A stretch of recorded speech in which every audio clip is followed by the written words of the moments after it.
लेकिन गरीब दे घर जा खुदा दी कसमे अद्धा किलो दाल उनदे वास्ते लेना इंज होई हुई है जिंज कूफे दी रियासत तो निकल के इब्ने आजाद कोल जान दे बराबर है। ये गरीब नहीं है, ये की है कौन नजर नहीं आ रहा तुहानू गरीब? सब तो बड़ी गल जी हमने इस्तकलाल पार्टी एक नई बनाई है जी, इसमें आ गए जी इनकलाब कर। 3.5 साल इमरान खान ने इनकलाब करते रहे ने, इन्हां दा कख इनकलाब नहीं निकलिया। नवी V8 आ गई, नवियां पराडो आ गई, नवे घर बन गए, नवे हुण सारे उत्थे जाके एक नवा इस्तकामे पाकिस्तान। ये पुराने इस्तकामे पाकिस्तान पुराने नूं ते नहीं दे सके। कोई ऐसी बेवा दसो जिंदी बेटी जनाब बैठे बैठे सफेद जुल्फां नाल चिट्टी हो रही है लेकिन उहदे कोल एक देग पका के अपना बरात नूं खुआउण वास्ते पैसे नहीं के। ते तुसीं कह रहे हो जनाब गरीब बंदा गरीब दा बेड़ा गर्क हो गया। बच्चियां जवान बैठियां ने, बाप जनाब भीखां मंगण डे ने, मजदूरियां दे अड्डे ते हथौड़ियां ते बुरश लैके बैठे होया गरीब आदमी सिर्फ अपनी बच्चियां विआहण वास्ते। और उहदी 92 साल उम्र है, उहदा जज्बा ठंडा नहीं होंदा। जदों एक बाप अपने घर जांदा ना रात नूं अपना कमा के मेहनत करके मजदूरी करके ते ओह अपनी जवान बच्ची वाल वेखना गवारा नहीं करता,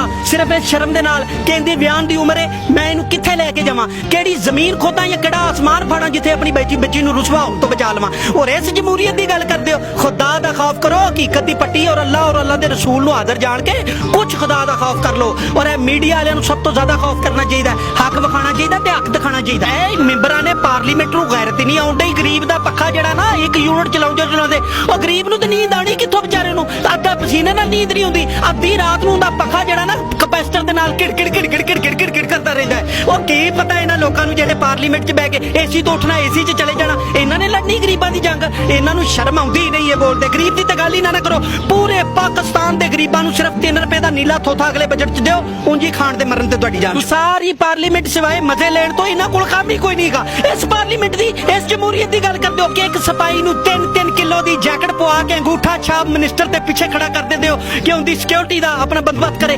22,000 झुंगे च उन्होंने तनख्वाह देंदे हो ते शर्म आनी चाहिए उन्हां लोकां नूं जिहड़े जमहूरीयत दी टुकड़ी दी बजाई फिरदे ने। जमहूरीयत हमें नहीं चाहिए ऐसी जमहूरीयत। किस मुल्क दे इक़्तिदार दी गल करदे हो यार? डट के लड़े हैं और लड़ते रहेंगे। अरे याद रखो फरीदुद्दीन शकरगंज दे अल्हम्दुलिल्लाह मानी आ, बाबे फरीद दा शेर इसे तरह ही जनाब ललकारदा रहेगा और इन्हां नूं गैरत दुआंदा रहेगा। अगर इन्हां नूं आ जावे तां भी ठीक है, ना आवे तां भी ठीक है।